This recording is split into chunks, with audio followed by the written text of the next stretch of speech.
15 अगस्त को आज़ादी तो मिली है, मगर मेरा मानना है कि हम लोग आज़ाद नहीं हैं। यहाँ पर बोलने पर भी पाबंदी है, सोचने पर भी ताजीरें हैं, गुलामों की जंजीरें आज भी पैरों में हैं और हम कहते हैं कि हम आज़ाद हैं। ये कैसी आज़ादी है? हमें सिर्फ और सिर्फ वोट पाने की आज़ादी है और उसके बाद हम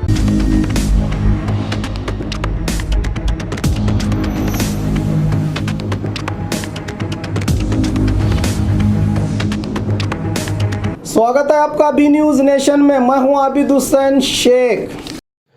आज़ादी के बाद भी हम आज़ाद नहीं, Shakeel Bagmare. Adil Shah social welfare trust Khaman Khan Bazar में आयोजित एक जलसे में बात करते हुए शकील बागमारे ने कहा कि देश की आज़ादी के बाद अमन और सुकून की तमन्ना थी। इसी देश में आज हम अपनों के बीच आतंक के माहौल में हैं, जहां बोलने पर पाबंदी, करने पर पाबंदी, सोचने पर पाबंदी। अगर इन पाबंदियों से आज़ाद होना है तो हमें फिर एक बार नफ़रतों के खिलाफ मोहब्बतों के लिए, धर्म के नाम पर राजनीति करने वाले नेताओं को छोड़कर अभिवृद्धि और सेकुलर नेताओं के लिए, सोने की चिड़िया वाले इस भारत के लिए आज़ादी की लड़ाई लड़ना है, जहां हिंदू, मुस्लिम, सिख, ईसाई सबका एक ही भारत हो, जो फिर एक बार सारी दुनिया में सारे जहां से अच्छा हिंदू सिता हमारा हो। इस मौके पर मोहल्ले के जिम्मेदार, Adil Shah social welfare trust के जिम्मेदार रहे मौजूद। पहले तो आप सभी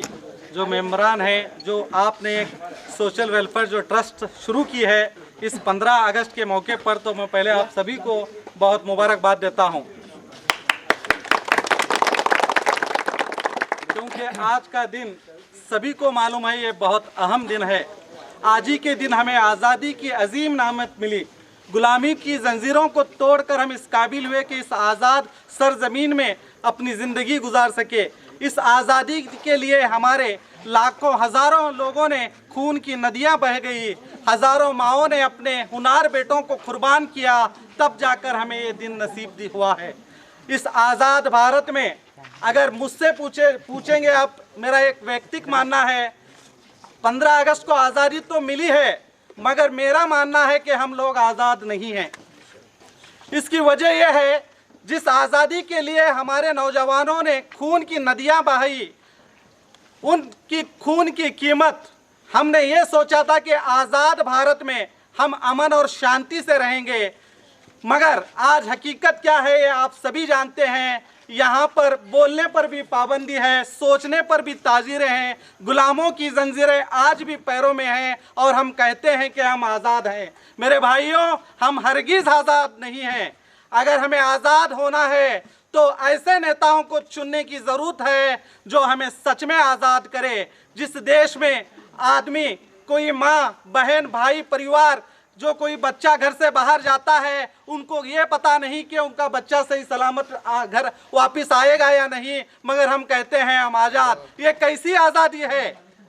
मैं आपसे कहूँगा ये कैसी आज़ादी है? जिस देश में जो आज़ाद है, वो आज़ादी ये होना चाहिए कि आज रात के 24 घंटे भी हमारे बच्चे घरों से निकल जाए तो वो सही सलामत घर को आए। ये हकीकतन आज़ादी है। और मैं आपको बता दूं, इसके जिम्मेदार कोई और नहीं, इसी हिंदुस्तान के वासी हम सभी हैं। हमारी गलतियों का नतीजा है कि आज हर गली के नुक्कड़ में मौत की तजारत है और हम कहते हैं कि हम आज़ाद हैं। आज बात बात पर कत्ल होते हैं, बात बात पर एक दूसरे को मारा जाता है। मैं यही कहूँगा कि ऐसा नहीं कि किसी एक जात पर यहाँ पर ज़बरदस्ती हो रही है, बल्कि हर जात के मानने वालों को मैं देखता हूँ। हर हमारा जो अधिकार है, जो हमारे अभिवृद्धि के लिए हमने भेजा है, वो लोग हमने सही नहीं चुने। हम अगर आज़ाद हैं इस भारत देश में, तो मैं कहूँगा हमें सिर्फ और सिर्फ वोट पाने की आज़ादी है और उसके बाद हम कुछ नहीं। वोट पाने के बाद अगर आज़ाद हैं तो वो लोग आज़ाद हैं जो लाखों के घोटाले करोड़ों अरबों तक करते हैं, वो लोग आज़ाद हैं। जो गरीबों को लूटते हैं वो लोग आज़ाद हैं। जो अपनों के लाशें लगाते हैं वो लोग आज़ाद हैं। हमारे रगों में करप्शन का जहर भर दिया है, वो लोग आज़ाद हैं। मगर बड़ा अफसोस होता है कि हमें फिर भी कहना पड़ता है कि हम आज़ाद हैं। मैं यही कहूँगा कि अगर सच में आप सभी को आज़ादी चाहिए तो इस दफ़ा आपको मौका है, कभी भी कोई भी चीज़ अगर अच्छी करनी है तो अपने घरों से शुरू करना पड़ता है। तो मैं यही कहूँगा कि आपने इस मोहल्ले से एक पहल की है, एक सोशल वर्कर के तौर पर आपने ट्रस्ट एक संघ को ईजाद किया है कि कुछ लोगों की मदद करें। तो मैं आपको बता दूं, इस दफ़ा कॉरपोरेशन चुनाव आ रहे हैं, तो मैं यही कहूँगा कॉरपोरेशन चुनाव में अमीर ना देखिए, इस शहर आपके मोहल्ले का अगर बड़ा है तो ना देखिए, मोहल्ले का अगर गुंडा है तो भी ना देखिए, मगर ये चीज़ याद में रखिए, वो किसी भी पार्टी से ठहरता हो या आज़ाद उम्मीदवार के तौर पर ठहरता हो, अगर वो सच में आपके मोहल्ले के काबिल है, आपकी सड़कों की, आपकी ड्रेनेज की अगर गंदगी है तो वो खुद अपने हाथों से निकालने वाला हो, चाहे वो गरीब हो, चाहे उसके पास पैसा कुछ भी ना हो, तो उसे ही अपना कीमती और अनमोल वोट दीजिए। अगर आप ऐसा करेंगे तो आपके मोहल्ले से ये पहल शुरू होगी। अगर मोहल्लों के कॉरपोरेटर जो मेंबर होते हैं अगर वो अच्छे हैं तो आज क्या हो चुका है, मेंबर्स आते हैं 25 लाख 10 लाख 15 लाख खर्चा करते हैं और हम भी दीवानों की तरह पैसे लेते हैं, एक दिन की पार्टी और खेल खत्म हो, 5 साल आपके ऊपर राज करते हैं। ध्यान में रखिए। तो मैं यही कहूँगा, आज़ादी के दिन मैं इसलिए कह रहा हूँ कि आपको अगर आज़ाद होना है तो सही नेता को चुनना बहुत ज़रूरी है। अगर आपके मोहल्ले में हर परेशानी को दूर करना है तो आपको अच्छा नेता चुनना ज़रूरी है। यह मत देखिए कांग्रेस है, बीजेपी है, जेडीएस है, अनदर पार्टी, आप सिर्फ यह देखिए कि ये बंदा कैसा है। आपको लगे कि ये मोहल्ले में सच में ये मेरा चाचा, मेरा भाई, मेरा कोई भी हो, आपको लगे कि ये बंदा सच में हमारे मोहल्ले के लिए सोचता है, हमारे नौजवानों के लिए सोचता है, ऐसे लोगों को अपना कीमती वोट दीजिए। ये पार्टियां बिसरिए, कोई भी पार्टी, आज़ादी आज 73 साल चल रहा है, आज़ादी का आज 73 साल चल रहा है, कोई पार्टी ने किसी कौम के लिए या मुसलमानों के लिए खास कोई भी रहनुमा नहीं बनाया और ना ही वो रहनुमा बनने देते हैं। मैं आपको यही कहता हूँ कि अगर आपको अच्छा नेता चुनना है, अच्छा अगर आज़ादी चाहिए, मोहल्ले में हर तरह की, आपके मोहल्ले पूरी तरह साफ सुथरा चाहिए, तो आप पैसे मत देखिए, ना ही उन करोड़पतियों को मत देखिए जो कुछ दिन के लिए आते हैं, आपके ऊपर पैसे निछावर करते हैं और फिर वो दिखाई भी नहीं देते और आप देखते ही रह जाते हैं। तो मैं अजीज़ाना यही कहूँगा आपसे कि इस दफ़ा आप लोगों के लिए, यानी कि आज़ादी के लिए, मोहल्ले की आज़ादी का वक्त, यानी कि आप इस दफ़ा जो भी चुनाव में जो उम्मीदवार आएंगे, चाहे वो बीजेपी से हो, कांग्रेस हो, जेडीएस से हो या अन्य हो, तो उसमें एक निर्णय लीजिए। पार्टी को मैं फिर से कहूँगा, कोई भी पार्टी को मत देखिए, पार्टियां कुछ नहीं करते, अगर करते हैं तो आपके नेता, अगर आपका नेता अच्छा है तो यकीनन वो आपके मोहल्ले के लिए, आपके नौजवानों के लिए, आपके नौजवानों के रोजी के लिए सोचेगा। अगर वो अच्छा नहीं है, लाखों पैसे भाकर जब वो चुनाव जीतता है तो अपने लिए और अपने परिवार के लिए करेगा, आपके लिए किसी के लिए नहीं करेगा। आप देखते हैं कि कई कारपोरेटर आते हैं और चले जाते हैं, आज भी हमारे ड्रेनेज भरे हुए होते हैं, सड़कें खराब होती हैं। आप देखते हैं 3 महीने, सड़क बनाने से 3 महीने नहीं गुजरते, सड़क खराब होती है। इसकी वजह हम ही लोग हैं, क्योंकि ऐसे कॉरपोरेटर को लाते हैं, वो परसेंटेज खाते हैं और सही तरह के रोड नहीं बनते। तो मैं फिर से हमारे यहाँ पर मौजूद जिम्मेदारों को तहे दिल से फिर एक बार शुक्रगुजार हूँ कि आपने मुझे बुलाया और बुलाकर कुछ कहने को कहा। इतना कहते हुए मैं अपने अल्फाज ख़त्म करता हूँ। अगर किसी को भी अगर बुरा लगी मेरी बात तो मैं उसे भी सॉरी करता हूँ। अल्लाह हाफिज़।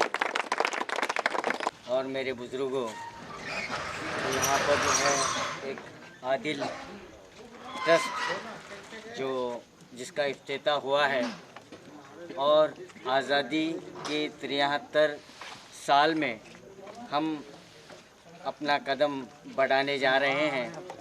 यानी 72 की आज़ादी, 72 साल तो हो चुके हैं आज़ाद हिंदुस्तान को, लेकिन महात्मा गांधी, जवाहरलाल नेहरू, डॉक्टर बाबा साहेब अम्बेडकर और कई जो लीडरान हैं और कई जो इस आज़ादी को आज़ादी दिलवाने के लिए कई लोग जो हंसते हंसते अपनी जान कुर्बान कर दी, सीने पे अपनी गोलियां खाए और फांसी के फंदों को चूमते हुए अपने गले में लगा लिया। तो उन्होंने कैसा देश का सपना देखा था, कैसा सपना देखा था, क्या सपना देखा था कि आगे हमारा देश कैसा होगा, आज़ादी के बाद हमारा देश कैसा होगा, आज़ादी के बाद तो हमारा देश कैसा है। अभी आपने शकील बागमारे साहब के ज़बानी सुनी कि आज के हालात को देखते हुए जो अभी आपने कहा कि अगर हम अपने आप को सुधारना चाहेंगे तो हमें अपने एक अच्छा रहबर हमें चुनना होगा, यही हमारी आज़ादी है। और इन्होंने कहा कि सबसे बड़ी आज़ादी वोट डालने की है, इसमें हमारा ये हमारी क्या है शक्ति है और ये हमारा अधिकार है। जब हम अपने वोट का सही इस्तेमाल करेंगे तो एक अच्छा नेता चुनेंगे, और जब एक अच्छा नेता चुनेंगे, एक अच्छा नेता हमारे रहबर बनेगा तो हमारी मोहल्ले की भी आज़ादी, हमारे मोहल्ले का भी उसमें अच्छा डेवलपमेंट्स होगा, और हमारे इसका कर्नाटक का डेवलपमेंट होगा, और हमारे देश का डेवलपमेंट होगा। यही सपना लेकर क्या है हम हमारे नेता यही सपना लेकर क्या है इस भारत देश को आज़ाद किए थे कि हिंदू, मुस्लिम, सिख, ईसाई सभी लोगों का इस देश को आज़ाद करने में बड़ा योगदान रहा है। और सभी डॉक्टर बाबा साहेब अम्बेडकर ने तो बहुत बड़ा सपना देखा था कि उन्होंने कॉन्स्टिट्यूशन लिखा, और कॉन्स्टिट्यूशन में सबको बराबर का अधिकार दिया, सबको अपने धर्म को मानने का उन्होंने अधिकार दिया। लेकिन आज के हालात कुछ और ही होते जा रहे हैं, और मैं यही कहूँगा कि जब हम सियासत में आएँ, ज़्यादा से ज़्यादा हम लोग क्या है सियासत में आएँ, सियासी शऊर को बढ़ाएं, अपने आने वाली नस्ल को सियासत में आने के लिए कहें। हम अक्सर कहते हैं कि सियासत में कौन जाए भाई, सियासत गंदी चीज़ है, सियासत में जाना हमारे लिए बस की बात नहीं है। अगर सियासत गंदी चीज़ है, अगर सियासत में गंदे ही लोग रहेंगे तो सियासत कब पाक होगी, सियासत कब पाक होगी। अगर हमारी सोच यही है कि सियासत गंदी है, लेकिन मैं कहूँगा नहीं, सियासत बहुत अच्छी है, लेकिन सियासत में जाने वाले लोग, जो सियासत में हम जिनको भेज रहे हैं वो गंदे हो रहे हैं। तो हम अच्छे ख्याल के लोग अगर सियासत में जाएंगे तो सियासत जो है अपने देश को आगे लाने का, अपने स्टेट को आगे लाने का, अपने मोहल्ले को आगे लाने का एक बेहतरीन ज़रिया है। सियासत में हमारी आवाज़, पार्लियामेंट में हमारे आवाज़, कितने नेता हमारे यहाँ से कर्नाटक से जाकर सियासत में पार्लियामेंट में अपनी आवाज़ उठाते हैं। अब तो लाइव टेलीकास्ट का मामला है, हाँ, आप टीवी पर देखते हैं कौन नेता हमारे सियासत में, यूपी, बिहार, उधर के लोग जितना शोर हंगामा सियासत में उठाते रहते हैं, सवाल पूछते रहते हैं अपने स्टेट के बारे में, अपने ज़िले के बारे में। कहीं अपने कर्नाटक में ऐसा धूमधाम आवाज़ उठाने वाला कोई एमपी भेजा है आज तक?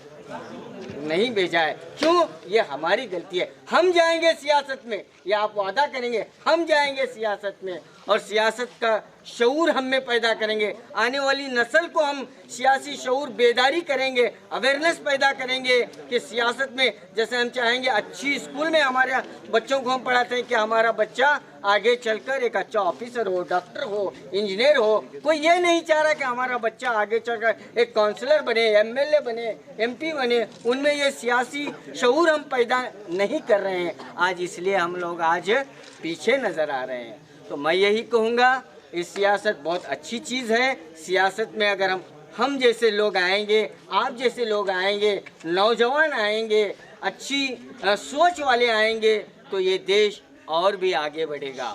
तो मैं बस इतना कहकर अपनी जगह लूँगा कि आप लोग सब अपने आने वाली नस्ल को सियासी शऊर पैदा करें, सियासत में लाएं, और सियासत एक बहुत खिदमत खल्क का ये एक ज़रिया है। सियासत क्या है? एक खिदमत खल्क का ज़रिया है, और उसे हम आगे बढ़ाएंगे। यही सोच कर मैं, यही बात बताकर मैं अपनी जगह लेता हूँ।